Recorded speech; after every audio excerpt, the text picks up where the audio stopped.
There's a narrative that has persisted throughout human history, this idea that certain individuals are specially chosen, divinely selected for a unique purpose that sets them apart from the ordinary flow of humanity. It's a compelling story, one that resonates deeply with our desire for meaning and significance. And I think it's worth examining what's actually happening when we encounter these ideas. The concept of being chosen appears across religious traditions, spiritual movements, and even secular self-help philosophies.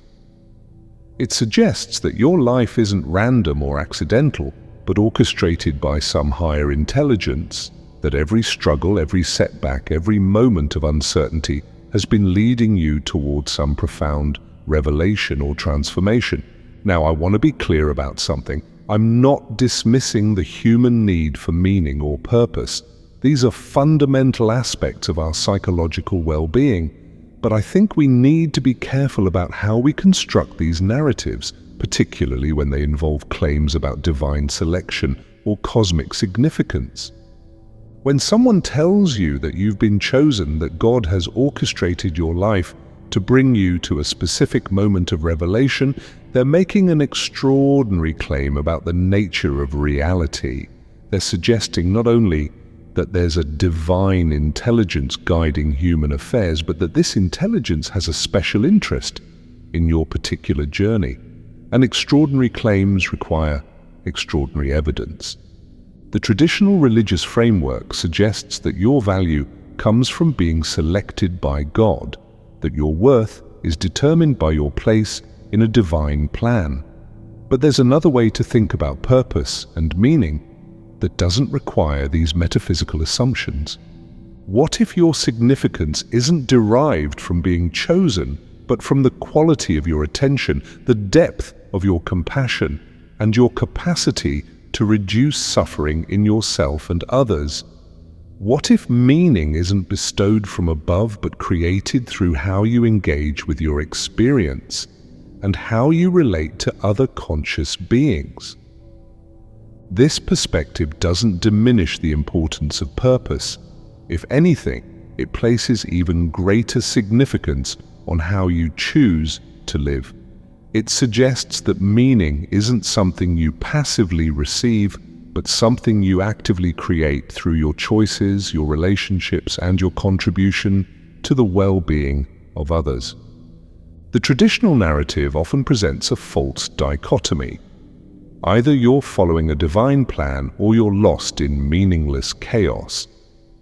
But this ignores the possibility that meaning can emerge naturally from our engagement with life, from our connections with others, and from our efforts to understand ourselves and the world around us. When someone tells you to stop looking for work because God has a special plan for you, they're offering a comforting story.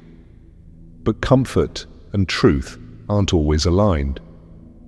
The reality is that discovering your purpose often involves active exploration, experimentation, and sometimes difficult self-examination. It's rarely delivered in a moment of revelation, but emerges gradually through lived experience. The idea that you don't need to adapt to systems or structures because you're specially designed for something unique can be particularly problematic. It can foster a kind of spiritual bypassing where real-world challenges are dismissed in favor of waiting for divine intervention. This approach often leads not to discovery, but to stagnation. That said, there is something important in the recognition that you possess unique qualities, a particular combination of talents, perspectives, and capacities that no one else shares in exactly the same way. This uniqueness isn't evidence of divine selection, but it does suggest that you have something distinctive to offer. Your talents aren't random accidents or divine gifts.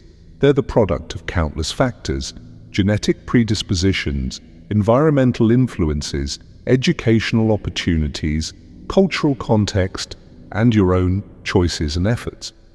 Recognizing these talents isn't about claiming special status, but about understanding how you might best contribute. The most meaningful pursuits often emerge at the intersection of what you're good at, what you enjoy, and what addresses some genuine need in the world. This isn't about following a predetermined path, but about discovering where your authentic interests and abilities align with opportunities to create value for others. This process of discovery isn't passive. It requires active engagement, experimentation, and reflection. It involves paying attention to what energizes you, what challenges you in productive ways, and where you seem to make a natural contribution. These aren't signs from above, but valuable data about your relationship with different types of activities and environments. The concept of divine abundance, often presented in these narratives, deserves particular scrutiny. The suggestion that aligning with your purpose will automatically bring material prosperity confuses correlation with causation. While finding meaningful work can certainly lead to greater opportunities and resources, this connection isn't magical or guaranteed. The reality is that many people doing deeply meaningful work struggle financially, while others in less meaningful roles prosper. Economic outcomes are influenced by numerous factors beyond personal purpose: market dynamics, social structures, access to opportunities, and sometimes simple luck. Suggesting otherwise can lead to profound disappointment and self-blame when material abundance doesn't materialize despite sincere efforts. What's more valuable than promises of effortless prosperity is developing a nuanced understanding of the relationship between meaning and material well-being. How much is enough? What trade-offs between purpose and prosperity are you willing to make? These questions don't have universal answers, but require personal reflection based on your values and circumstances.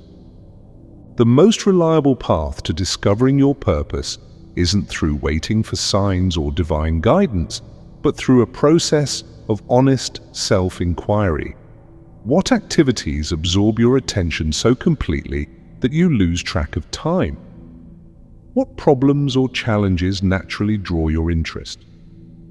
What kinds of contribution feel most authentic to your sense of who you are? These questions don't have immediate or permanent answers. Purpose isn't something you discover once and for all, but something that evolves as you grow and as circumstances change. What feels meaningful at one stage of life might feel constraining at another. True purpose has room for evolution and refinement. There's also an important distinction between purpose and identity. When you define yourself too rigidly by what you do, you create unnecessary suffering when circumstances change or when you're unable to fulfill that role. Purpose is better understood as a direction than a destination, a way of engaging with life rather than a fixed position or achievement. The most sustainable form of purpose tends to transcend self-interest. While it's natural to seek personal fulfillment, meaning deepens when it connects to something beyond yourself. Whether that's service to others, contribution to knowledge, creation of beauty, or participation in something you value that will outlast you. This doesn't require grand gestures or world-changing ambitions. Meaningful purpose can be expressed through how you show up in ordinary relationships, how you perform seemingly mundane work, or how you engage with local communities. The scale of your impact matters less than the quality of your presence and intention. What's most problematic about the chosen one narrative is how it separates you from others, suggesting that your significance comes from being different or special rather than from your common humanity. True purpose doesn't elevate you above others, but connects you more deeply to the shared human experience. The reality is that we're all facing the same fundamental questions about how to live with meaning in a universe that doesn't come with clear instructions. We're all trying to make sense of our existence, to find ways to contribute, to create lives that feel worthwhile. This shared search doesn't make us special, but it does make us human. Perhaps the most valuable perspective is one that balances humility with agency, recognizing that while you're not the center of a cosmic drama, you do have the capacity to create meaning through how you direct your attention and energy.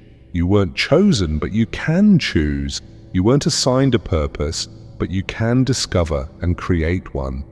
This perspective doesn't diminish the significance of your life, but places it in a more realistic context.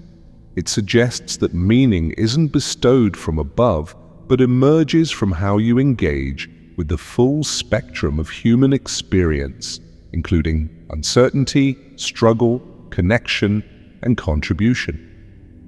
In the end, the most compelling evidence for purpose isn't found in signs, coincidences, or special feelings, but in the tangible impact of your choices on your own well-being and on the lives of others. Purpose reveals itself not through divine selection, but through lived experience, through what brings genuine fulfillment and what allows you to contribute in ways that align with your authentic nature.